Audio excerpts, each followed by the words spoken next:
I'm curious with Snafu, with the podcast, you do take these moments in history, these giant fuck ups, and also the in some ways people who see conspiracies and then are often more than not proven true about what is broken.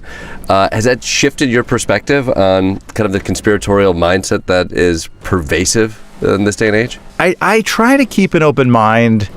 I think I'm extremely skeptical towards any conspiracy theory, and I think part of that is I always sort of check in my mind. The first question I always ask when I hear a conspiracy theory is like, well, how many people would be involved in this conspiracy? And usually it's thousands and thousands of people. Right. And that right away, I'm like, no fucking way.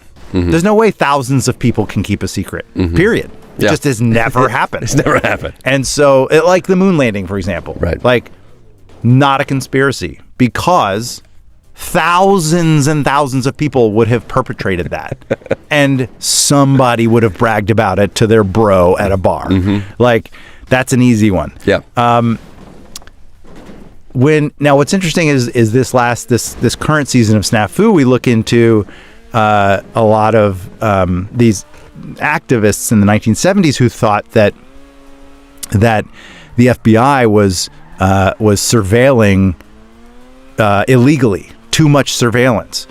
And that is also very conspiratorial feeling, right? Sure. And it's something that I think a lot of conspiracy theorists now also think and suspect, that we're being watched. We're being watched by the NSA or the FBI or Russia or my neighbor or corporations or aliens.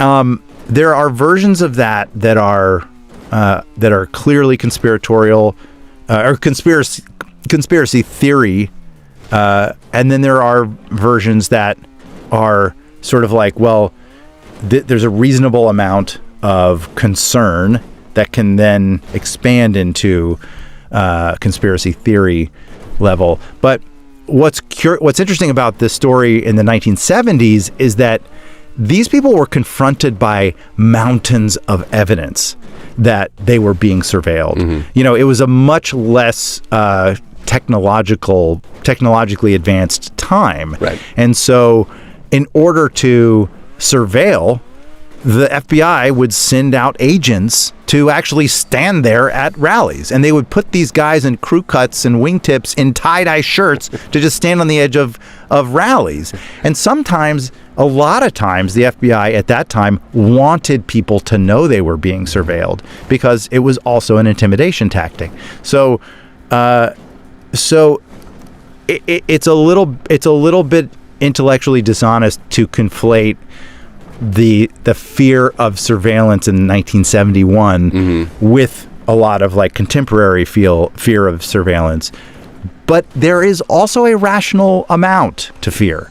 I think AI is going to really disrupt the, or I should say, it will just pour kerosene onto the conspiracy theory community because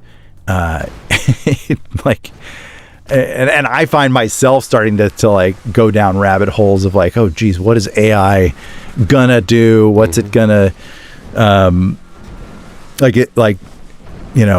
deep fakes and all that. And like it's we're not far off from deep fakes starting to happen in real time, where like you could be on a Zoom with someone having a live conversation and they're not there. Right.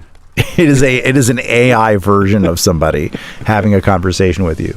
That's real soon. That feels like that's a real fear you have right now. That's that's an attachment I don't know issue. If you're real. I am very suspicious. And I am here, okay? There's an amount of healthy skepticism. That's exactly what an AI Jordan Klepper would say. I don't know, Ed. I don't know how to make you believe this is actually happening. No, but I do. I don't know what to make of it right now, but I sort of feel like AI is going to it's just going to really disrupt our trust in institutions in a pretty scary way. Yeah. And it's right around the corner, and we are not doing anything about it. I'll tell you, there's a real incredible thought leader in this space, Tristan Harris. I've done an interview with him. He's wonderful. He's incredible. Yeah. For anyone listening, Tristan Harris is a really it just has tremendous integrity in how he's approaching tech. Really, I mean, he has an organization called Humane Technology. Yes, the Center for Humane Technology, which is basically sort of holding the social media industry and the AI industry to account. And these are very important things. Yeah, we need responsible people in those positions.